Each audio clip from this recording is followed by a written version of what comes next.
Good morning or afternoon or evening, depending on when you're clicking on this video. My name is Professor Shannon Gracey. I am a full-time faculty member at MiraCosta College in sunny San Diego. And today we'll be covering section 1.2 from the Larson and Edwards Calculus text. And we'll be looking at finding limits graphically and numerically. So you can read our goals here. Basically, we're going to be talking about limits. You started talking about them in pre-calc, and we're going to continue the conversation. And there's, a few basics. You got to be able to find a limit from a picture, from a table, and figure out when a limit doesn't exist. And we'll be looking really lightly at the formal definition of limit. If you're a math nerd like me, in your upper division math, you will be looking at these epsilon delta definitions a lot more closely. All right, so here we go. Why don't you guys start our warm-up? We are looking at this function here. And remember, before graphing, what might we want to do? That's right.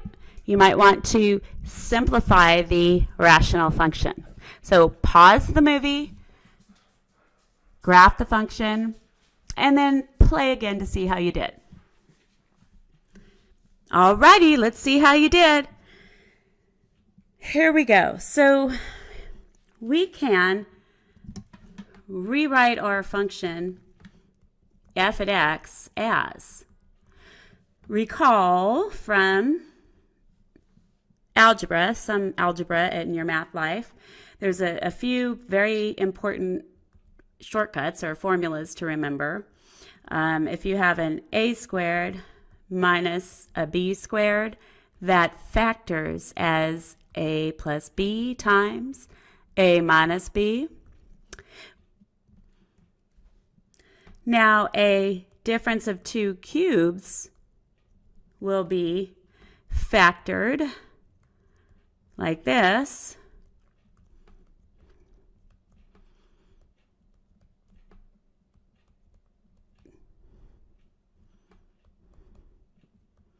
And lastly, what's very relevant to what we're doing right here is a sum of two cubes. Very similar to the last factorization, except the first two signs switch spots. All right. So we'll have a plus b times a squared minus ab plus b squared. Again, if you're having some issues with factoring, you can go to www.mathchick.net and go to the the beginning algebra or introductory algebra site. And chapter 6 is where we discuss factoring. So here we go. How would we factor our function f? Awesome. Do you see that our a is x and our b is positive 1, because you could look at this as x cubed plus 1 cubed? So when we factor that, we'll have x plus 1 times x squared minus x plus 1 squared, which is 1. And that's all over the quantity x plus 1. Now we have a common factor of x plus 1. So rewriting our function x, we simply have this quadratic function now, but you have to put that domain restriction. So what value is it that x cannot take on? Good. X plus 1 cannot equal 0, so therefore x cannot equal to -1. Perfect. Now, different ways we can graph this. You can complete the square. We can do other stuff. I think we did a completing the square example before, or we did the other graphing of a quadratic function in the other format. So let's do this time that vertex formula. So if you recall, to find the vertex, you've got negative b over 2a, and then your function evaluated at whatever value you get from negative b over 2a. And this, of course, is for some f of x equal to ax squared plus bx plus c. So if you match it all up, what is our b? Awesome, our b is negative 1. Our a is 1, and that's all we need. So negative b over 2a, which is that h in the hk they always talk about for the vertex of a quadratic, is going to be equal to negative 1 over 2 times 1. So again, just to match everything up, we have our a was 1, and our b was negative 1. Alrighty, so then that ends up giving us a result, I believe, of positive 1/2. So now what we need to do is evaluate the function at this positive 1/2. So plugging it back into the original, we'll have 1/2, the quantity squared, minus 1/2 plus 1. So f at 1/2 is 1/4 minus 1/2, but couldn't we write that as perfect? 2/4 getting a common denominator, and then 1 is the same as perfect 4/4. So at the end of the day, f at 1/2 will be equal to what? 1 minus 2 is negative 1, plus 4 is 3. So positive 3/4. So how are we doing? Awesome. So what have we found? Our vertex ends up being equal to or located at 1/2, comma 3/4, right? So coming back over here, 1/2 will be about here, 3/4 maybe about here. No, not quite.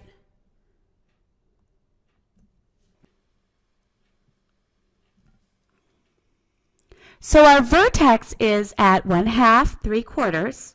And remember that whole thing about the axis of symmetry. It's going to be at x equal to positive 1/2. This is a parabola opening upward, so we'll just have it go upward. And that vertex represents the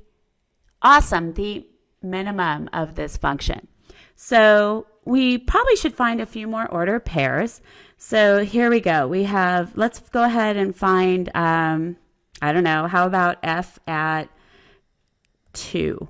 So when we plug in 2 for x, we'll get 2 squared minus 2 plus 1.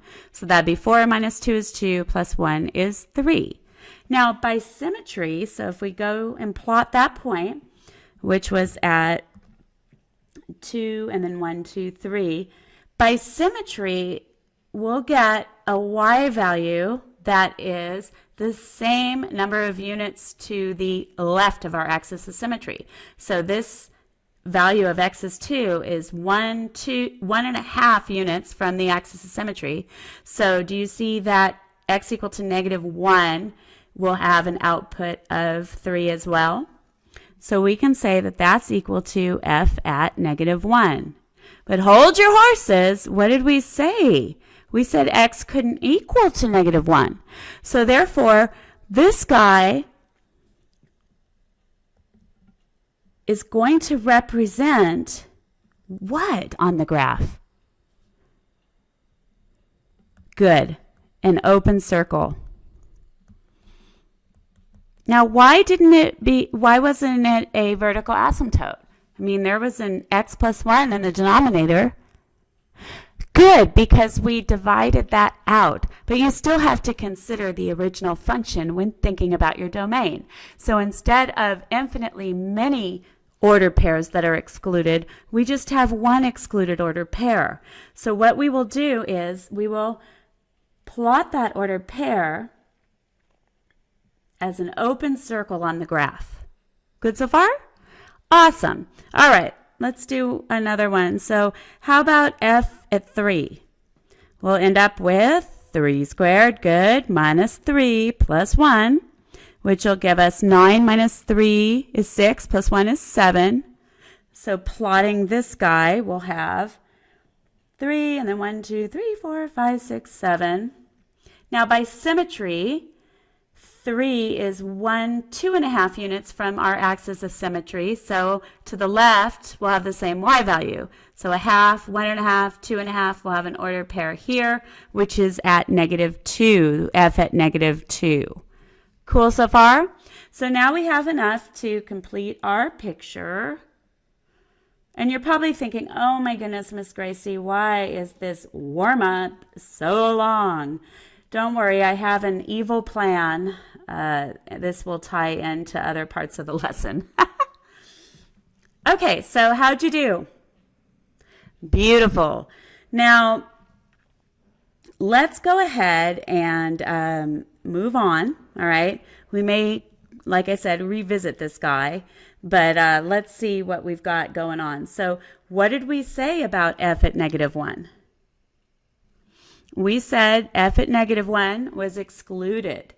And so it technically, the function does not exist, right? Because it's an open circle on the graph. Now let's graph this bad boy using your calculator and see what happens. All right, so let's see what you guys got when you did that. Whoopsie, sorry. Where is my calculator? Here we go. Okay, so we're going to graph the original, all right? So make sure you use parentheses since you have a binomial in the numerator. And we've got, I think it was x cubed, x cubed plus 1 and parentheses divided by, and then we've got to put parentheses because we have, lost it here, because we have more than one term in the denominator and another binomial. So I believe it was x plus 1 and parentheses. And we'll go to zoom standard because that's what we have on our grid here. I want it to look similar. You know, I think that mean old graphing calculator is lying to us because look at this. Check this out, guys. All right, we've got the same scale, so I'm copying this here. But do you see an open circle? I don't see an open circle. So this is the fallacy of the graphing calculator. Unless you know to look for that excluded value, it's not necessarily going to tell you, all right? We know that f at -1 is supposed to have an open circle, all right? But do you see it does not?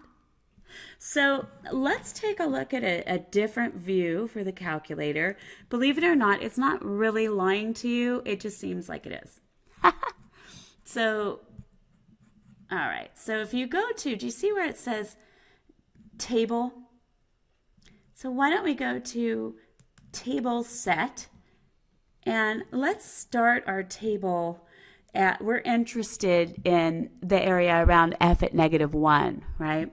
So why don't we have our table start at, let's see, -2, I guess. And the change in the table we can just have as 0.5. And then that should be good. So then you can go to second graph, which will give you the table.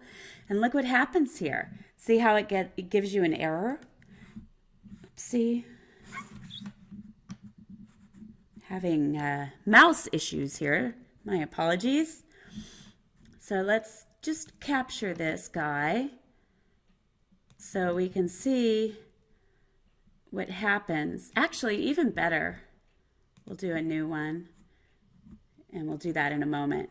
Let's go here to f at -1, right? See how the other ones had, so this is x at -1, and see how we get an error. So we're going to highlight this before we copy.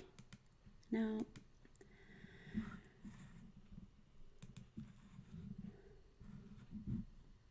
Okay, so we're going to copy this guy here.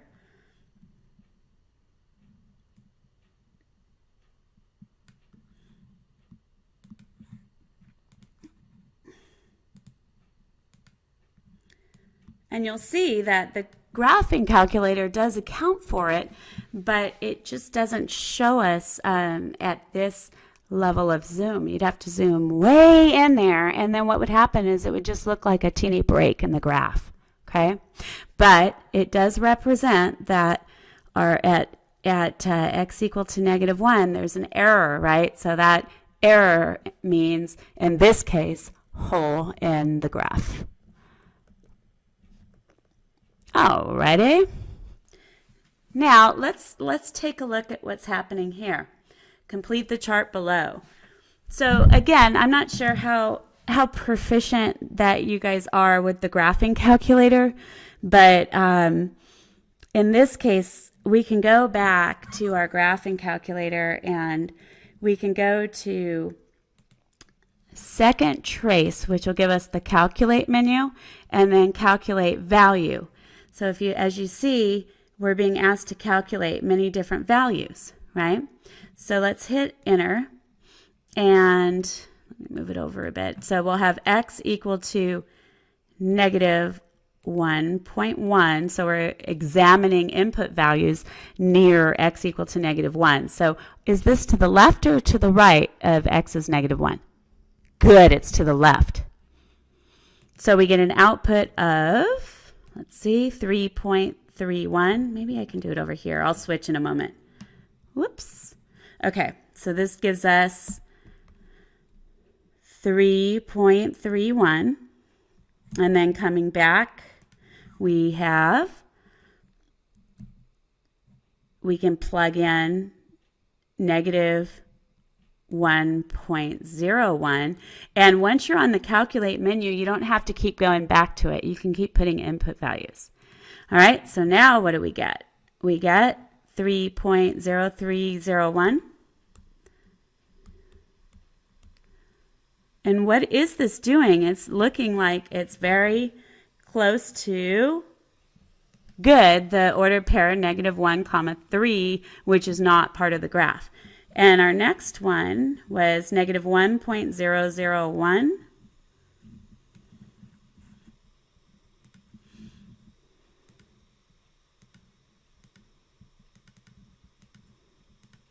And we get 3.003001.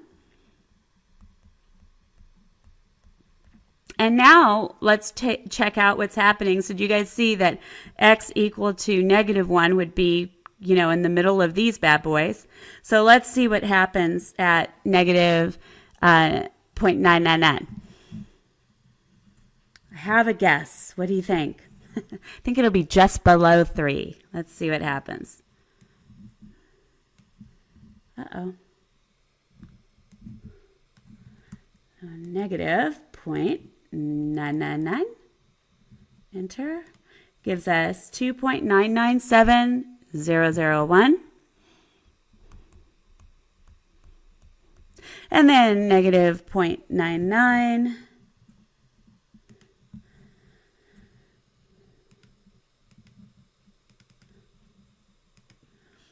2.9701 and -0.9.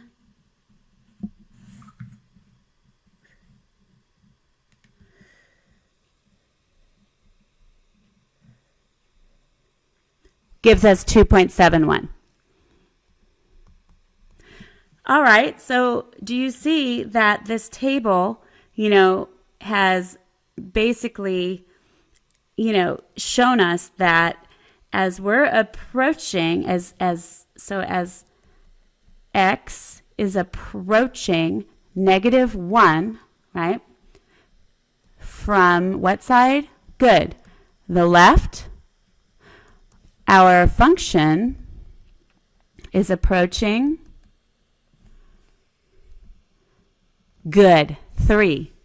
And as x is approaching -1 from the right side, what do we find?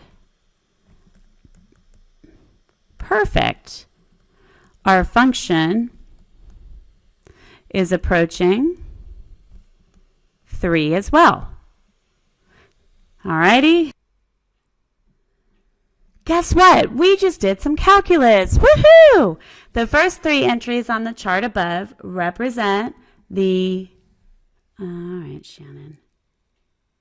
Oh, we're good. Guess what? We just did some calculus. The first 3 entries on the chart above represent the limit, here's our calculus language, as x approaches -1 from the left of our function f of x.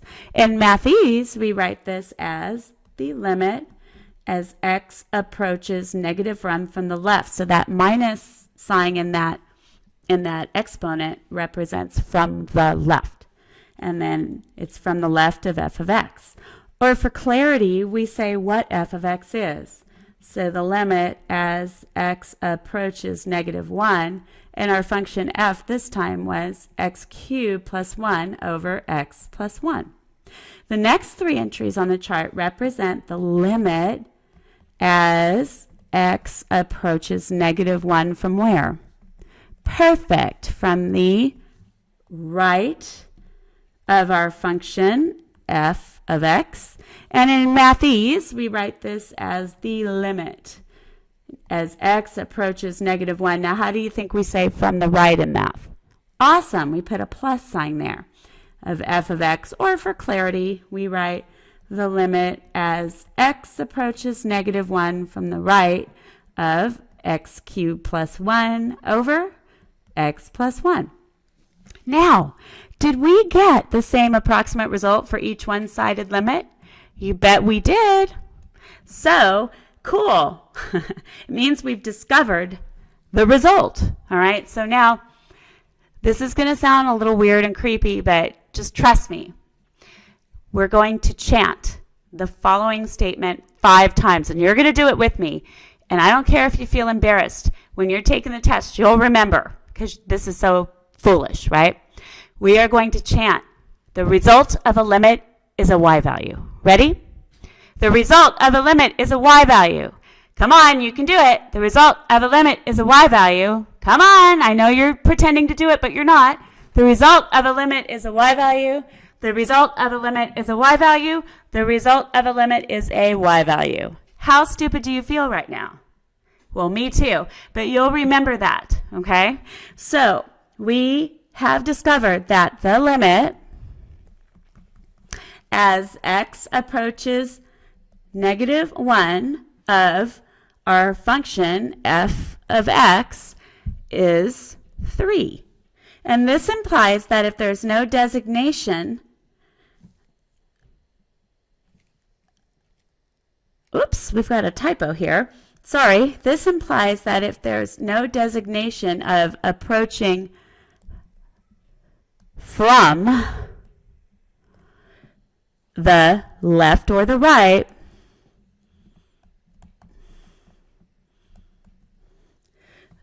the one-sided limits approach the same y value. Isn't that awesome?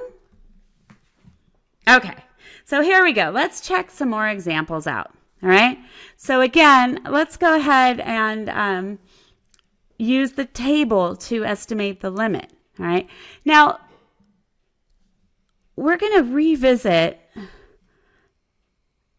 Actually, you know what?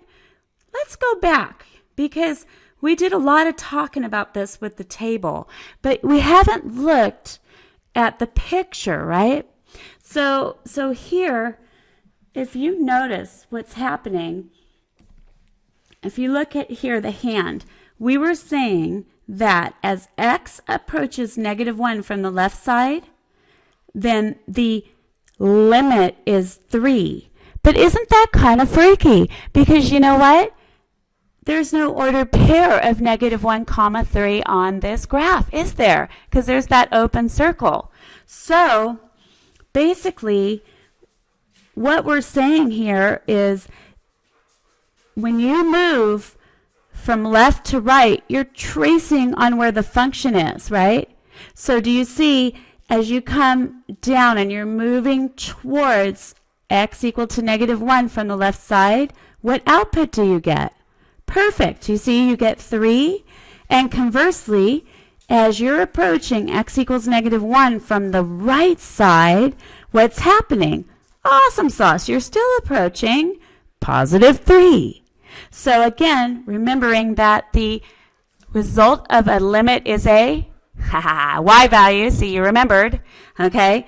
Then what we have found here is that the limit as x approaches -1 from the left of our x cubed plus 1 over x plus 1 is equal to, you got it, 3, and the limit as x approaches -1 from the right, okay, and this is just in the fancier notation of our x cubed plus 1 over x plus 1 is also equal to 3. So guess what? We can just say, hey, the limit as x approaches -1 without any kind of superscript of our function x cubed plus 1 over x plus 1 has an output of 3. Isn't that awesome? The ordered pair -1, 3 doesn't exist on the graph, but the limit as x approaches -1 exists because as we approach from either side of -1, the function has the same output of 3. Okay? So let's come back now to here and practice on some of these other examples. All right, so remember, how we looked at this stuff. Why don't you go ahead and pause the movie and then see what you have found. Okay, I know you can do it. Hang in there, all right? Okay, let's see how you did. So again, just for ease of computation, I'm going to bring up our graphing calculator. And this time we have a different function value. So let's clear this guy out. And what was it? It's root 1 minus x and then minus 2. Whoops. So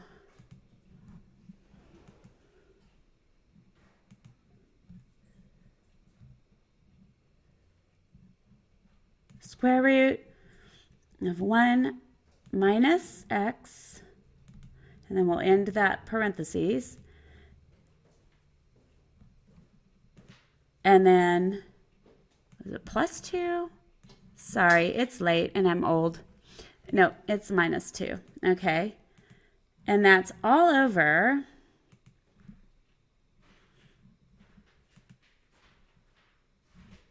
x minus 3, or x plus 3 rather.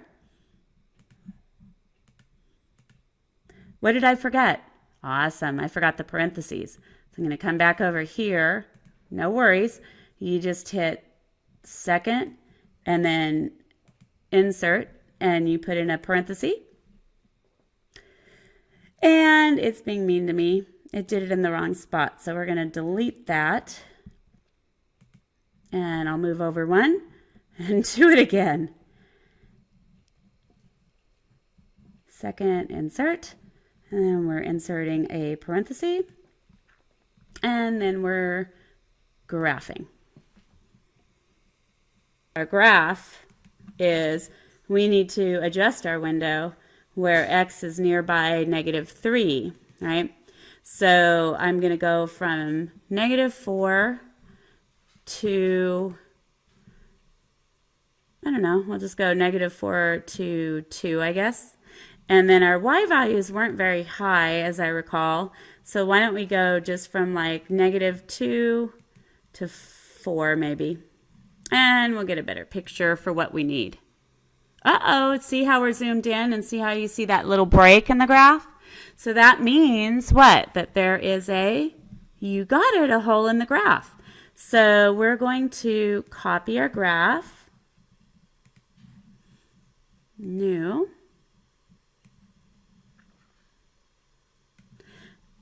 Copy. All right, so here we are.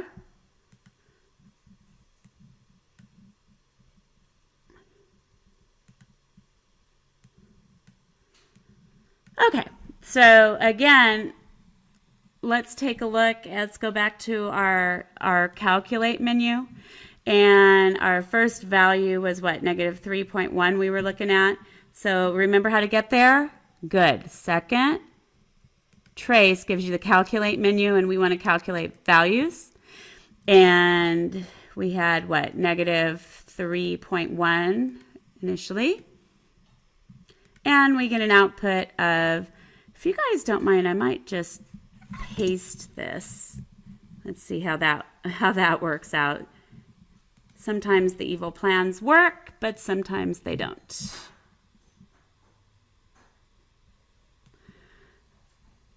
All right. Copy this guy. Yeah, it might end up being more work than it's worth, but we'll see. When they get shorter, I'll be able to remember all the numbers. All right, so now we're looking at negative 3.01. Actually, they won't get any shorter, will they? Nope. Okay. So we've got, I will copy it because frankly, it's late for me and I'm on my glass of wine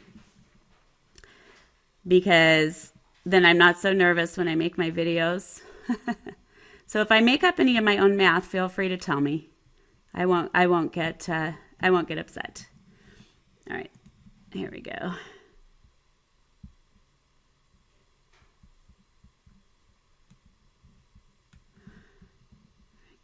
Copy, paste.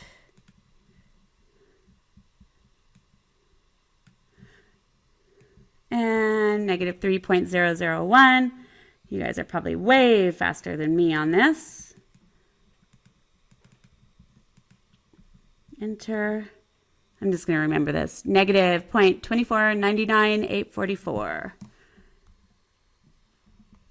Negative 0.2499844. Did I do it right? Yep.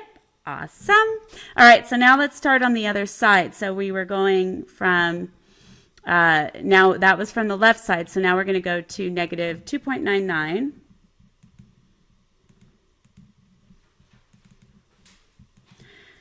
And we get negative 0.2501564, negative 0.2501564. I guess my memory's working better than I thought. And then negative, 2.99 will give us negative 0.2501564.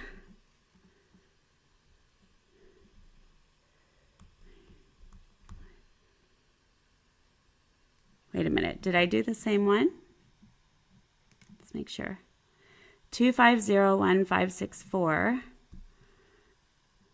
01564. So obviously this one's off. Let me redo this guy. Okay. So 2.999 is what I should have entered.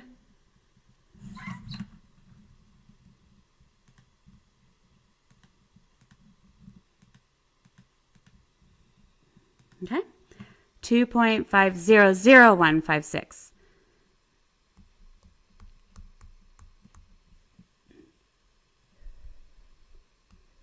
Okay, negative. And then 2.9 will be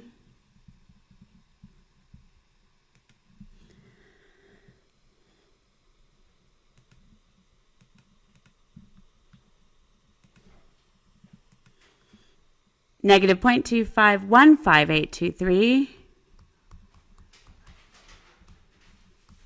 Okay, so, I mean, what the heck do you think? What's this telling us? What do you think?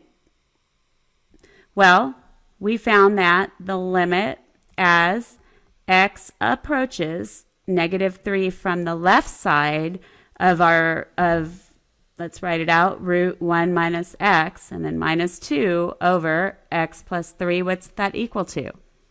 Awesome. The y value of negative 0.25, approximately, right? And then what about from the other side? The limit as x approaches negative 3 from that right side of root 1 minus x, minus 2 all over x plus 3, we found was also equal to approximately negative 0.25. So what conclusion can you draw from that?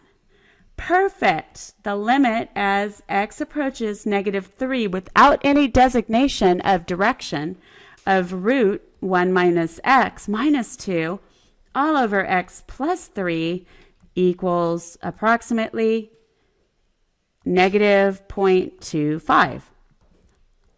All right, how are we doing? Hanging in there? Remember, you can always pause the movie, take a break, and come back, all right? Now, let's check out this bad boy, all right? Let's do some of this one by hand. So here we go. Let's figure out what's happening. I've given you some input values. Now, remember that the cosine function's an even function. What does that mean? Awesome. Cosine of negative theta, whatever your angle is equal to positive, is just equal to cosine theta. So that means that we'd get the same y values from the left and right for this one here. So cosine at 1 over pi ends up being cosine at, good, pi, which is what? Perfect, negative 1. So we get negative 1 here. How about cosine of 1 over 2 pi? Good, that's going to be cosine at 2 pi, which is positive 1. Do you see a pattern here? So basically, do you see how you're bouncing between negative 1 and 1, right? So that's called something that it's called oscillating. Oscillating. So let's check it out. What the heck does this look like as a picture?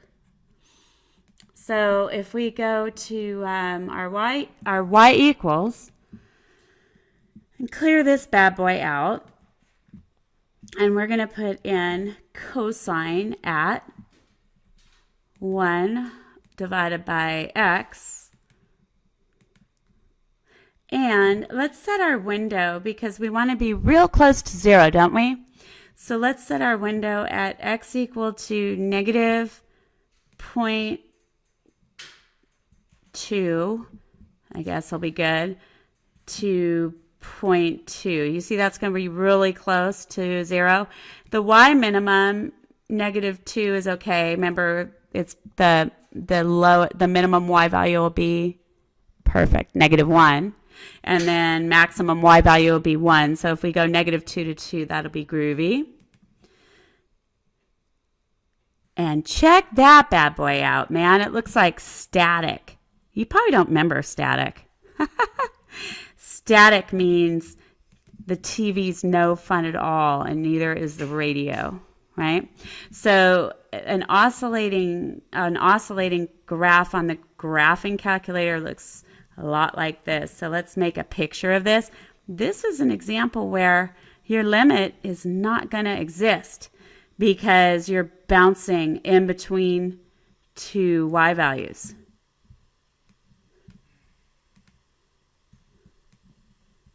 Okay, so what would we say?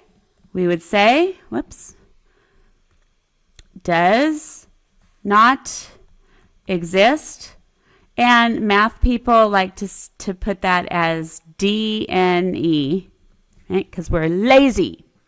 Okay, so now let's take a look at this guy. we're going to go ahead and do the whole shebang, all right? So an overview of the problem. We're going to make a picture, okay? We're going to fill out the table, and then we're going to make our observations and see what happens, right? So here we go. So our graph of 1 over x squared minus 9. Remember, we could say that this is equivalent to f at x is equal to 1 over, good, x plus 3 times x minus 3. So that means what? Very good. That means that there are vertical asymptotes, right? Vertical asymptotes at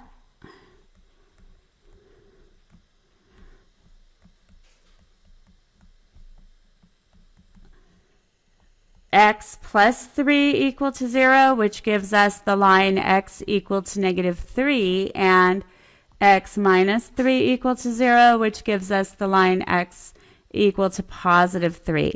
Now, do you recall anything about horizontal asymptotes? We'll be talking about this more, but we have a horizontal asymptote when the degree of the denominator is greater than the degree of the numerator.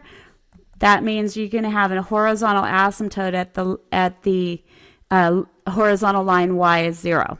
Okay, so we have a little bit of information here. So let's do this. I think we're going to make our scale from negative 5 to 5. And I think that we don't need such a big scale for the y values. So let's just do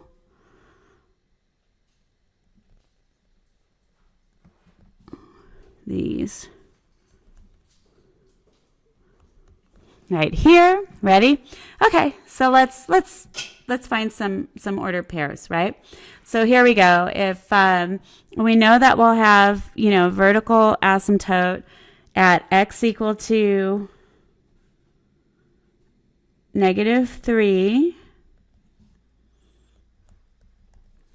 and x equal to positive 3.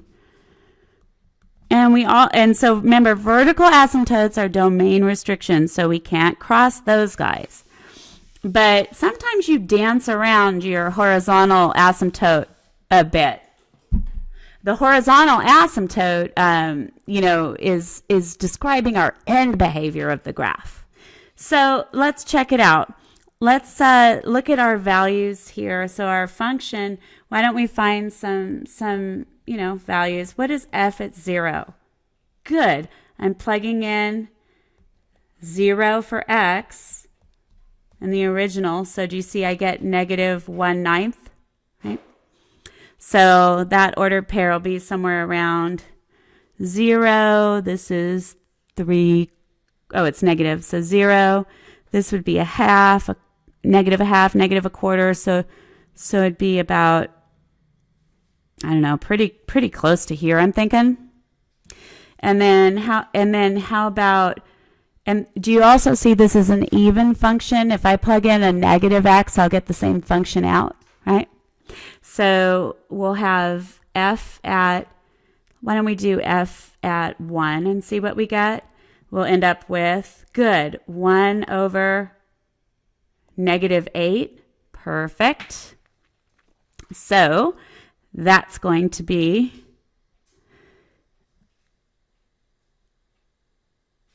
about here.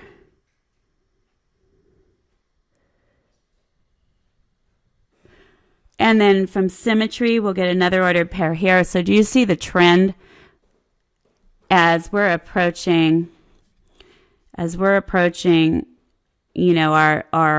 vertical asymptote of x equal to negative 3 from the right side, we're going to go down to negative infinity. And similarly, as we approach x equal 3 from the left side, we'll go down to negative infinity. Now, let's see what happens on the other sides. So let's see, get some room here. So what is f at 5? or f at 4, right? Do you see that we'd square the 4? So I think we would end up with positive 1 over, good, 7, right? 1 over 7. So f at 4 is going to be, you know, pretty close to 1/7 is smaller than a quarter. So it's going to be, you know, somewhere around here, right? And do you see that it's going to get smaller and smaller as your x values get larger? So I'm thinking that it's going to look like this. And then on the other side, since we have this even function, we would end up with similar graph. Okay? Good so far? All right. So looking at this function, what do you think? As we're approaching positive 3 from the left side, what's going to happen? Well, stay tuned. If you're not quite sure what's going on, why don't we do our table, okay? Some people are good at seeing the pictures, and some people need a table. So let's go to our y equals. We'll clear this bad boy out, and we'll put in 1 divided by quantity x squared minus 9. And let's make our window what we have in what we did here. So we had x going from -5 to positive 5. And we had y going from, what did we have? I think negative 2.5 to positive 2.5, I think. Okay, and let's do our picture. Oh, good, we were right. And let's now look at our, so we were good with that. So now let's go to the calculate menu. So remember, second, calculate. And what's our first value? 2.9, right? So 2.9, whoops. And we get negative 1.694915. Negative 1.694915. And let's see what happens with negative. Oh, did I do negative? Or did I do positive? Because we're supposed to be doing positive, right? Oh, no, I did positive. I just spoke wrong. All right, so 2.99 is our next one. Oh, and look at that, negative 16.69449. Alrighty, wow, is that not supporting our graph or what? See here, you know, as we're approaching our vertical asymptote of x equal to 3 from the left side, we're going down to negative infinity. But let's just verify that by doing our last one from the left, and 2.999, and we get, whoop,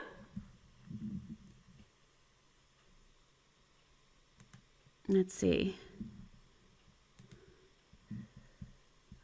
what I did. Well, you're gonna get the hint, right? So 2.999 enter. Negative 166.6944. And then going from the other side, let's see what we get. So 3.001. I'm thinking we're going to go up to infinity now. Good. 166.63889. And then at 3.01, we will have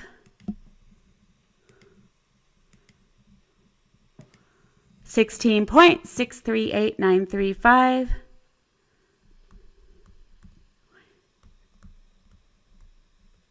And And let's do that last one of 3.1.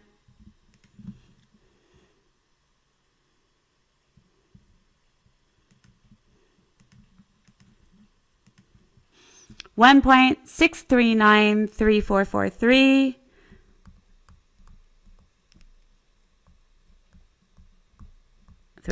Okay, so do you see that the table supports the graphical information? So what would you suppose? What observations would you suppose as x is approaching positive 3? So as x approaches 3 from the left of our function, which is, we'll just write it in, 1 over x squared minus 9, the function does what? So from the left side, the function decreased without bound, right? It decreases without bound. And as x approaches 3 from the right of our function, 1 over x squared minus 9, the function increases without bound. Awesome. So therefore, what would you say? First of all, you're approaching different y values from both sides. And if you're increasing without bound, that's not a y value, right? That's going to infinity. And if you decrease without bound, that's going to negative infinity. Those aren't y values. So what would you say? Good. The limit as x approaches 3 from the left of our function does not exist, right? And the limit as x approaches 3 from the right of our function, f of x, does not exist, right? And when in this textbook, we're talking about finite limits initially, pretty soon we'll be getting to problems where we are interested if we're going to infinity or negative infinity, because that informs us about curve sketching, right? But at this point, if you get an infinite bound, right, if you get an oscillating function, or if you get two different limits as you approach your input value of interest from either side, that means the limit does not exist. Right?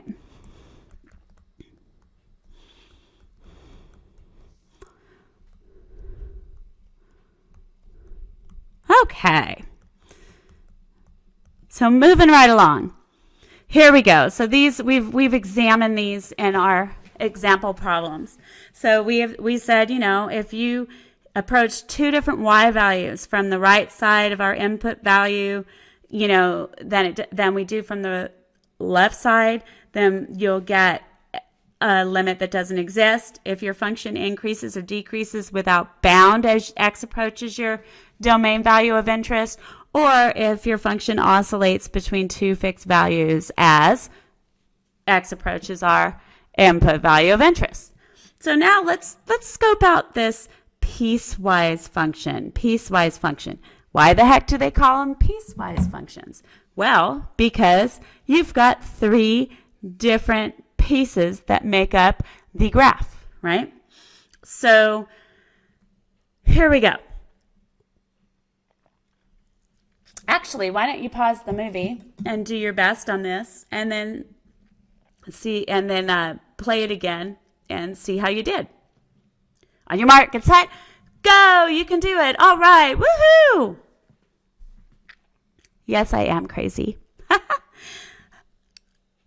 Okay, let's see how you did. So let's figure out, I'm thinking that we're not going to have real big y values here. So we'll go from,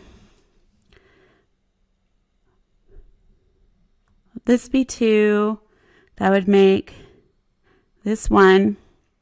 Oh, and this is going to be our g of x. We should be labeling our graphs and our x. And then this would be -1 and -2. We're interested in the behavior at least at pi, right? And it's 0. So let's do this. Let's say we've got, this is pi. So that would be pi over 2. And then 1, 2, 3, 4. This would be negative pi and negative pi over 2. All right? Okay.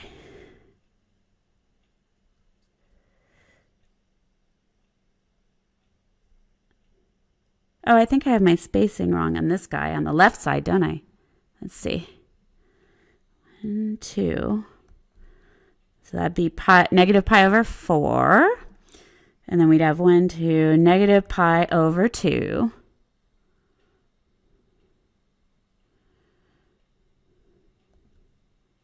There we go. That looks better. Awesome. Okay.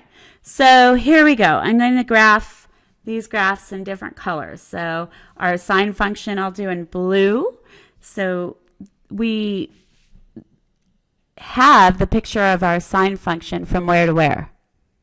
Awesome. From negative x equal, from x between negative infinity and 0. So it includes 0, but of course not negative infinity.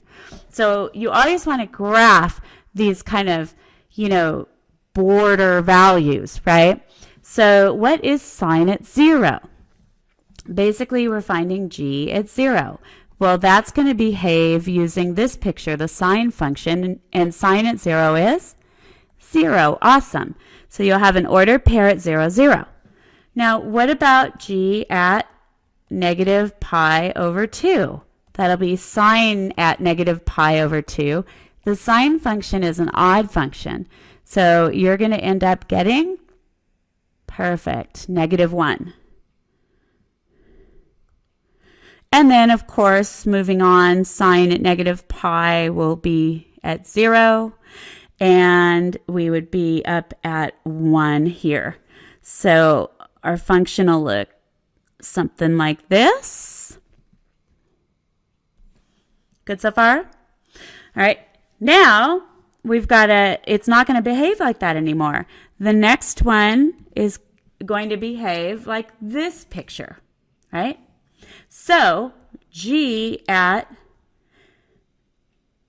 pi, let's start with pi because that's inclusive, is going to be 1 minus cosine of pi, right?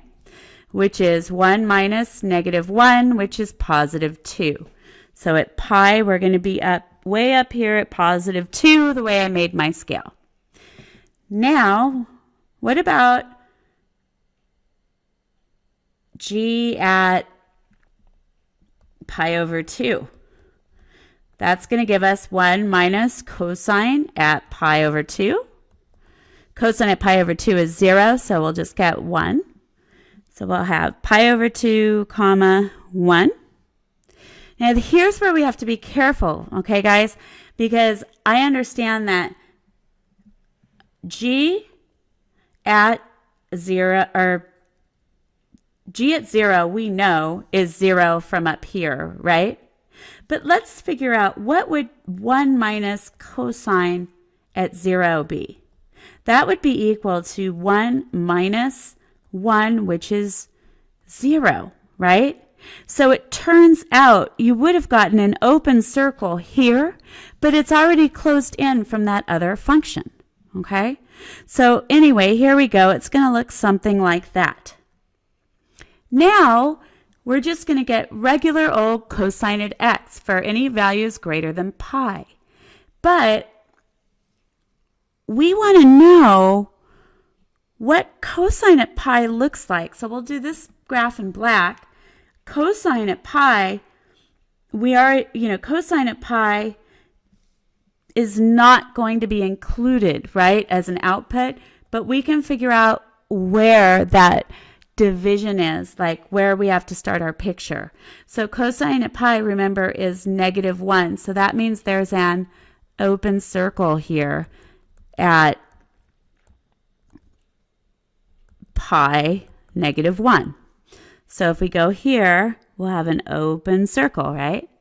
And then you can go on, cosine at 5 pi over 2 which would be, the next one would end up being what? Good. We'd have, actually, you know what? We just have 5 pi over 4. So do you see the way I've done my we would end up with a 0 value here, and then it would be heading up as you go on. Okay, so far, how'd you do? Awesome. All right, so now let's see what we have. So that was cosine at actually 5 pi over 4 that we found, and that was equal to 0. So identify the values of c for which the limit exists in interval notation. Okay, here's the deal. Just like with domain values, a lot of times you got to figure out where the problem children are, right? Meaning that the values that aren't okay, and then you can go from there and figure out the values that are okay. So what would you think would be a problem child? I mean, do you see we're not increasing or decreasing without bound. We're not oscillating. So we're going to be looking for, awesome, approaching 2 different y values when you approach the same x value from opposite sides. So stop me when we're going to hit a problem child. Okay, I'll trace along the graph. Good. Right? So here we go. This here, when x is pi, do you see, what do we have? The limit as x approaches pi from the left side of g of x is, good, it's 2, right? Because as you approach pi from the left, what's happening? You're going up to this y value of 2. But as you're approaching pi from the right side, what are you approaching? Perfect, -1. So the limit as x approaches pi from the right side of g of x is -1. Remember, a limit can exist even when a function value might be different or doesn't exist. So we have decided that what? Perfect. The limit as x approaches pi does not exist, right? So we're going to identify all the values for which the limit does exist, and that's going to be everything but pi, right? So every x value except for pi. Well, in interval notation, how do we write that? We want to be grown-up math people, right? So our answer would be what? Perfect. Minus infinity to pi, non-inclusive, union pi to infinity. And you're all done. Okay, how we doing? Awesome. All right, so here we go. Here's the epsilon delta definition for limit. Like I said in the beginning, this is going to be a very light going over of this definition. I don't want you to get lost in all the dorky math stuff or crazy math stuff. If you want a more detailed explanation, go to a higher level video for epsilon delta. Basically, let's look at a picture here. I'm going to allow this link. Okay, so what's happening, right? If you look at that top graph, right? Let's focus on this graph here. Epsilon goes with the y values. Remember, the result of a limit is a y value. So there's some error, right? You could be a little above, a little below. So epsilon is some small positive number that's either being added to your limit or subtracted from your limit. Delta is down here. So delta is going with your domain value c. And delta, again, is a small positive number that's either being subtracted or added to c. Right? So let's see if I can it's not letting me stop the visual. So anyway, hopefully you get the idea. Let's see. Maybe I can kind of, I don't know if I can stop it in its tracks or not. Oh, maybe. I think we just did it. So let's grab our picture here, because this is a good visual here, and we're gonna copy it, and then we'll talk about it. We'll talk about it in our picture. Oh, I'm ahead of myself. I caught it, right? So here we go. This is the, L is that Y value, right, that you're approaching. So L is a finite limit. See how L is a real number here? Okay. So L is some limit, and it doesn't have to be a function value that exists on the graph. See that open circle? So here, as you add some small positive number or subtract some small positive number, what's happening is, if you set that error, if you will, right, what's going to happen is you're going to, if you go where you hit the graph and then you go down to where your domain would be, that would be the outermost bound, right, that your domain could take on. Here, this is the input value you're approaching, the C, and here at your bottom bound for your limit minus epsilon, you would be here. So you'd be at C minus delta. That's C plus delta. Okay? So basically, what's happening is this. Okay? As your domain value, right, as x minus your domain value is between 0 and this small delta, then your function value, the distance between your function value and your limit, is going to be less than this epsilon. Okay? All right. Picture's worth 1,000 words. Just focus on that. The type of problem, that I'd be interested in you being able to solve is where you would have a specified epsilon. Okay? So let's see what we have going on. And you got to go straight from your definition, right? So f at x minus L less than 0.01, right, means, let me go ahead and copy this bad boy so we have it to refer to. So we would have, and math is all about definitions, okay? So just remember that. So here we go. I'm just going to copy it right here, or paste it right here, and make it littler.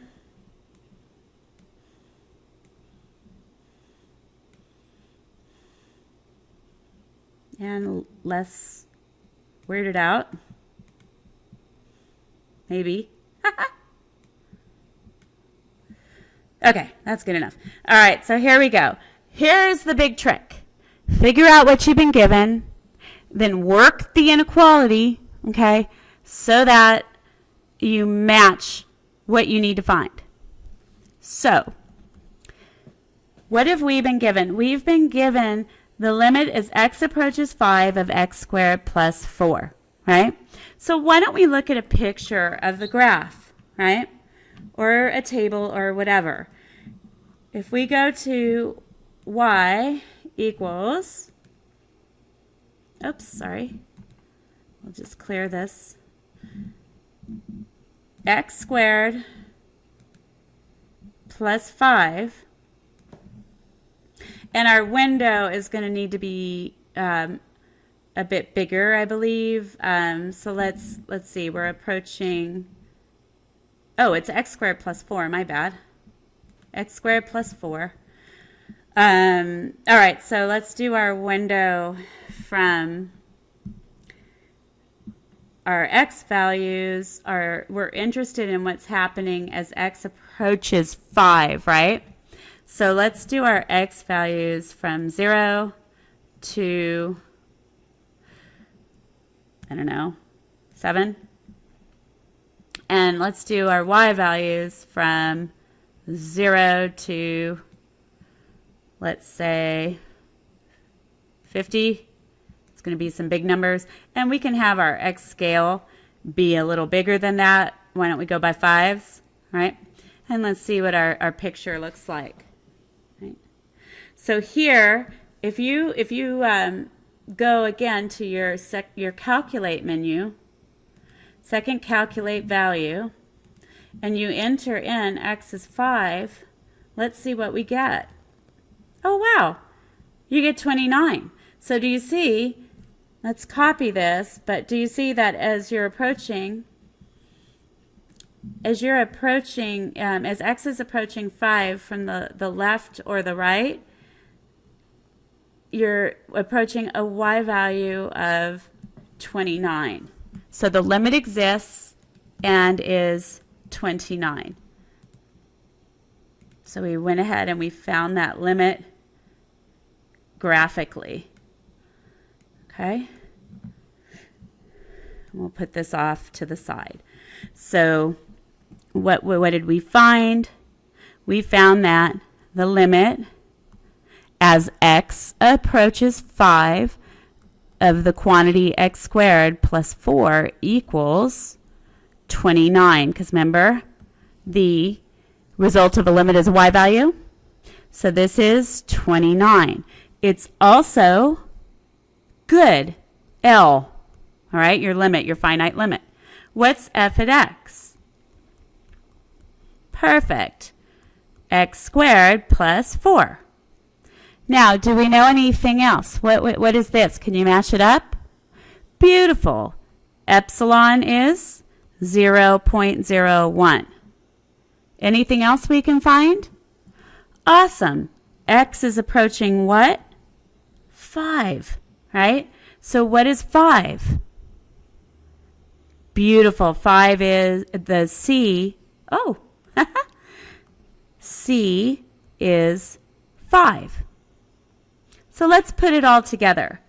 We are going to be working with this f at x minus L is less than 0.01 whenever x minus C is less than delta. Let's see what it is that we don't know. All right? So the absolute value, you start working with this one of f at x minus L. So the distance between the function and the limit is less than 0.01. Right? Or actually, you know what, I'm going to just put in epsilon since we didn't put the other stuff in, is less than epsilon. Now, the trick to these problems is you want to work with them, right, until you get to this format. I know I didn't put the 0 in, but trust me, we'll be okay. Okay? So, what was f at x? Perfect. F at x was x squared plus 4, right? What was L? Awesome. L was 29. And what was epsilon? Great. 0.01. So simplifying, do you see we would get x squared minus 25 is less than 0.01? Groovy. Factoring, we get x plus 5 times x minus 5 in absolute value is less than 0.01. Now, if you have a product and an absolute value, you can break apart, you can write them as two separate absolute values, right? Now, what's the one we're interested in? Beautiful. Do you see that our x minus c is the x minus 5, and we want the x minus 5 to the left of that inequality? And eventually, we'll be able to find delta. So if I divide both sides by the absolute value of x plus 5, I'll get absolute x minus 5 is less than 0.01 divided by absolute value of x plus 5. Now, this problem's a weird one, okay? This is, many times, and on the exam, I'll give you one that's more like a linear function. But what's going to happen is this. Remember that you want to be really close by to your limit, right? So why don't we, if you recall, so here's a little side work, right? Remember that C was equal to 5, right? So would you agree that if I added 0.5 and subtracted 0.5, I would be pretty close to 5 again? So if I look at x equal to 4.5 and x equal to 5.5, I'd still be in that neighborhood of x equal to 5. So here's where x is 5, and so I'd be right around that neighborhood. Groovy?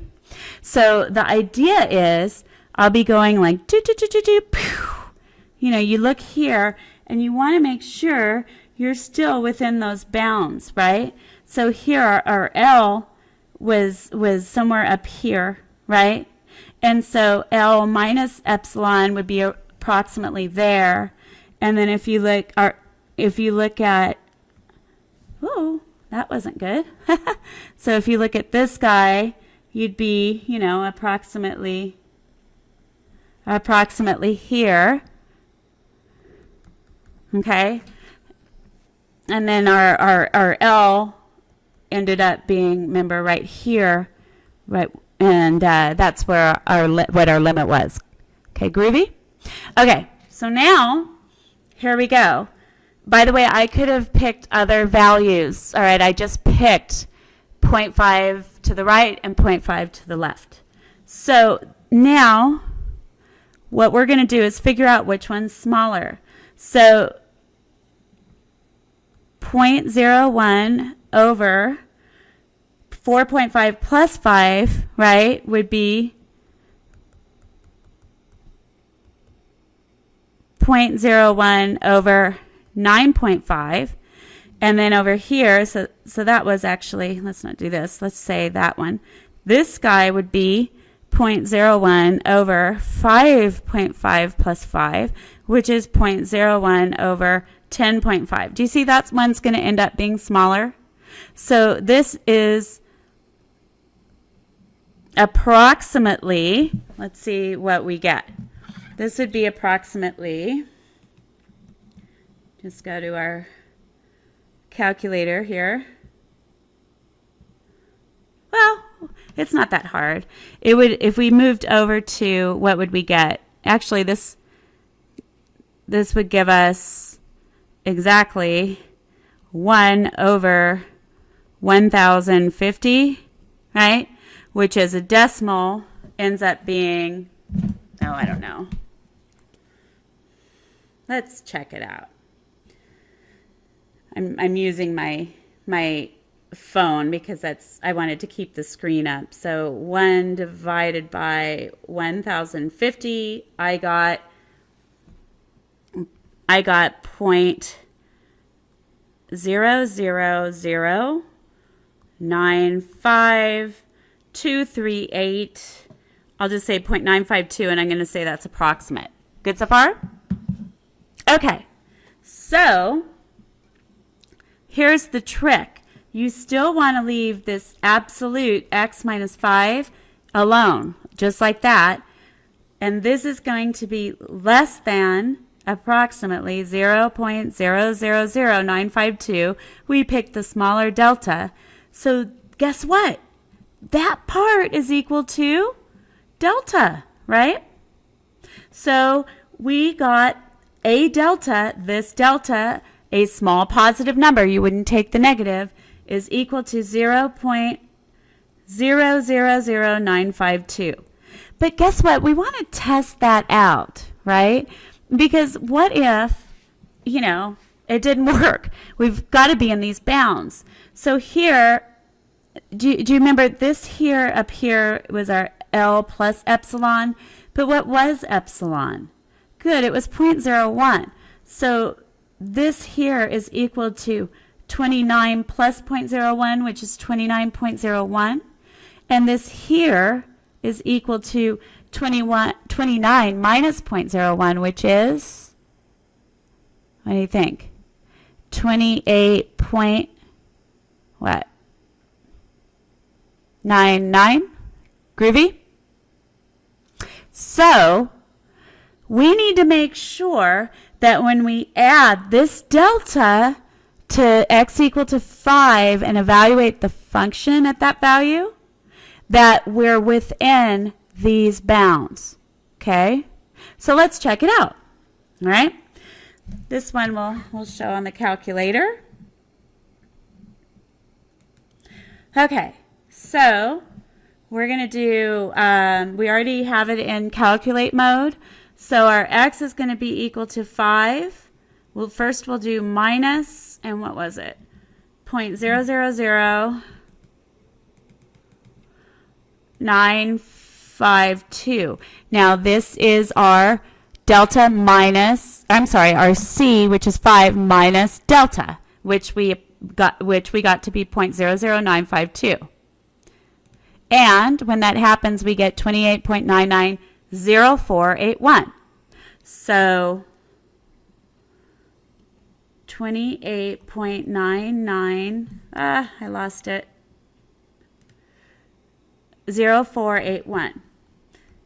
Okay, now what was that? That was f at 5 minus 0.000952 was approximately equal to this guy. So this is our f at c minus delta, and that is approximately equal to our L minus epsilon. It has to be within that bound, rather. So it has to be greater than L minus epsilon. So do you see 28.990481 is going to be just barely above. So we're good to go on that lower bound. Now we need to do f at c plus delta, and that's going to have to be less than L plus epsilon, right? By the way, this guy, remember, was equal to just 28.99. This guy is equal to 29.01. So this is our f at 5 plus 0.00952. And that's approximately, let's see what we get.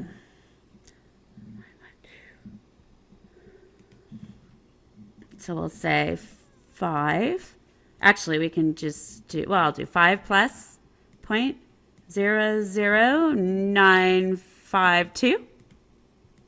And we get 29,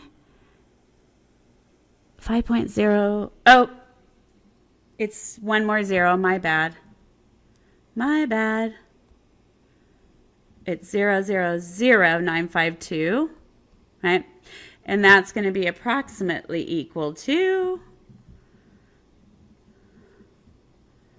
5 plus 0.000952. Enter. And look at that. It doesn't work. Do you see that? We get above 29. Above 29. So, what does that mean? That means that delta doesn't work. That delta doesn't work because we were supposed to get something that was, oh no, you know what, I'm making shit up. Sorry, I said a bad word. We're good because 29.01 was the upper bound, right? We got 29.009521. 0.00951. And do you see that's less than 29.01? It's going to be just below that. So we're good to go. Sorry about that. Brain fart. So basically, what have this here was all verification. We verify that delta equal to 0.000952 works. Okay, so our answer is at the end of the day, well, really the whole thing was your answer, but this delta we have found works just fine. And we're good to go. So I believe that's the end of our lesson. Woohoo! So stay tuned for 1.3, where we're going to be covering evaluating limits analytically. And have a fabulous day. Don't forget to do your homework.